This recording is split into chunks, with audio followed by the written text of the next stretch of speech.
नमस्कार मित्रांनो, मी doctor Ganesh Waghmare कुलस्वामिनी homeo या आरोग्यविषयक चॅनलवर आपल्या सर्वांचं खूप खूप स्वागत करतो। मित्रांनो, आज आपण जाणून घेणार आहोत आजकाल नवीन आलेल्या जीबीएस आजाराबद्दल। मित्रांनो, या जीबीएस आजाराला गियन बारे सिंड्रोम असं म्हटलं जातं। या सिंड्रोमबद्दल आपण पूर्णपणे जाणून घेणार आहोत। व्हिडिओ शेवटपर्यंत बघा। मित्रांनो, व्हिडिओ सुरू करण्याअगोदर तुम्ही जर माझ्या चॅनलवर नवीन असाल तर आत्ताच या चॅनलला सबस्क्राइब करा आणि हा व्हिडिओ आवडला तर या व्हिडिओला लाईक करून जास्तीत जास्त लोकांपर्यंत या व्हिडिओला शेअर करा। मित्रांनो, हा एक अतिशय दुर्मिळ असा आजार आहे। साधारणतः 1,00,000 लोकांपैकी एकाला होणारा हा आजार आहे। मित्रांनो, हा आजार का होतो आणि याच्या मागे कोणतं कारण असावेत हे अजूनपर्यंत तरी कुणालाही माहिती नाही। पण यामागे एखादा बॅक्टेरिया किंवा एखादा विषाणू असू शकतो किंवा याच्या संसर्गानंतर हे इन्फेक्शन होऊ शकतं अशी शक्यता आहे। मित्रांनो, या आजारामध्ये आपल्या शरीरावर एखादा जसं रोगानं हल्ला केला जातो तेव्हा आपली रोगप्रतिकार शक्ती आपल्या शरीराचा बचाव करण्यासाठी पुढे येते। पण गियन बारे या आजारामध्ये आपलीच रोगप्रतिकार शक्ती आपल्या शरीरावरती हल्ला करते। मित्रांनो, इन्फेक्शन झाल्यानंतर रोगप्रतिकार शक्ती कमी व्हायला लागते। कॅमिलोबॅक्टर जेजुनी या बॅक्टेरियल आजारामध्ये गॅस्ट्रोएंटरायटिस सारखे लक्षणं दिसतात। यामध्ये मळमळणं, उलट्या होणं, जुलाब होणं अशी लक्षणं दिसून येतात। हे समान लक्षणं गियन बारे सिंड्रोममध्ये सुद्धा आपल्याला दिसतात। काही वेळेला व्हायरल फ्लू किंवा व्हायरल इन्फेक्शन नंतर सुद्धा हा गियन बारे आजार होण्याची शक्यता असते। चिकनगुनिया लसीकरणानंतर किंवा एखाद्या गंभीर सर्जरीनंतर सुद्धा या आजाराची लागण होऊ शकते किंवा बऱ्याच वेळेला एखाद्या मोठ्या दुखापतीनंतर सुद्धा हा आजार होण्याची शक्यता असते। गियन बारे या आजारामध्ये नेमकं काय होतं ते आता आपण बघू। आपल्या शरीरामध्ये जेव्हा एखादं इन्फेक्शन होतं तेव्हा त्या इन्फेक्शन मागे एखादा विषाणू किंवा बॅक्टेरिया असतो। या विषाणूंना किंवा बॅक्टेरियाला मारण्यासाठी आपल्या शरीरातील रोगप्रतिकारशक्ती काम करत असते। मात्र या सिंड्रोममध्ये हीच रोगप्रतिकारशक्ती आपल्या आजूबाजूच्या मज्जासंस्थेवरती परिणाम करते। परिणामी या नसांना सिग्नल्स जात नाहीत। नसा ज्या असतात त्या व्यवस्थित काम करत नाहीत। यामुळं मेंदूच्या सूचना विविध पद्धतीनं पालन होत नाहीत। स्नायूंना हे शक्य होत नाही। मेंदूला शरीरातून मिळणारे संकेत देखील कमी होतात। याचा परिणाम व्यक्तीच्या स्नायूंच्या हालचालीवर होतो।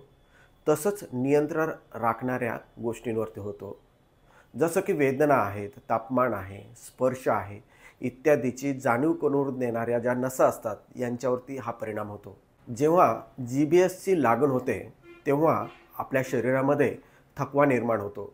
हातापायाला मुंग्या यायला सुरुवात होतात किंवा हातापायांचं झिंझिणणं सुरू होतं। पायापासून याची सुरुवात होते आणि नंतर ही लक्षणं आपल्या हातापर्यंत तसेच चेहऱ्यापर्यंत देखील पोहोचतात।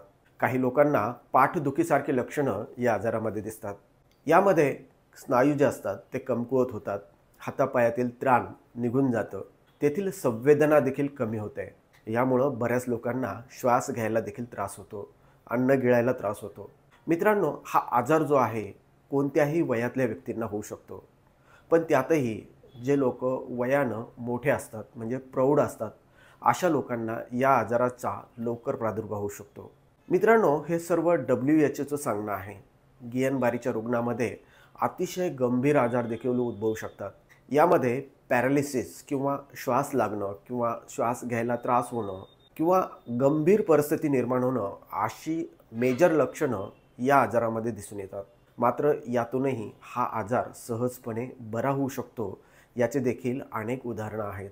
वैद्यकीय क्षेत्रातील विविध तंत्रज्ञानाचा वापर करून शरीराला इजा करणाऱ्या ज्या अँटीबॉडीज असतात याचा शोध घेण्याचं जे तंत्रज्ञान आहे आणि या तंत्रज्ञानाचा शोध लावून त्यावरती योग्य औषध देऊन या आजाराचा उपचार केला जातो।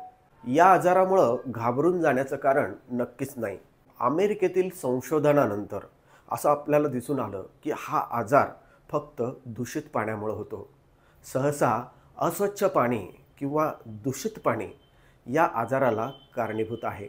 या आजाराचा वेळीच उपचार केला तर हा आजार सहजपणे आटोक्यात येऊ शकतो।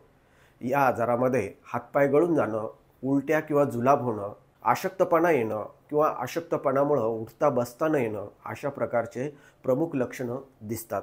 मित्रांनो, अशा प्रकारचे लक्षणं जर दिसत असतील तर घाबरून न जाता त्वरित डॉक्टरांकडे जावं. या आजारामध्ये आपली मानसिक स्थिती खंबीर ठेवली तर या आजारातून सहजपणे सुटका होऊ शकते. रुग्ण अतिशय ठणठणीत बरा होऊ शकतो. असे अनेक रुग्णांचे अनुभव देखील आहेत. मित्रांनो, हा आजार होऊ नये म्हणून कोणती काळजी घेऊ ते आता आपण बघू. मित्रांनो, आपलं जे आरोग्य विभाग आहे याने लोकांना विशिष्ट काळजी घेण्याचं आवाहन केलं आहे. यामध्ये म्हटलं आहे की ते दूषित पाणी जे आहे याचा वापर होणार नाही याची प्रत्येकानं काळजी घ्या. यासाठी पाणी उकळून प्यावं. तसेच स्वच्छ आणि ताजं अन्न आपल्या जेवणामध्ये घ्यावं. आपल्या घरामध्ये अतिशय स्वच्छता ठेवावी.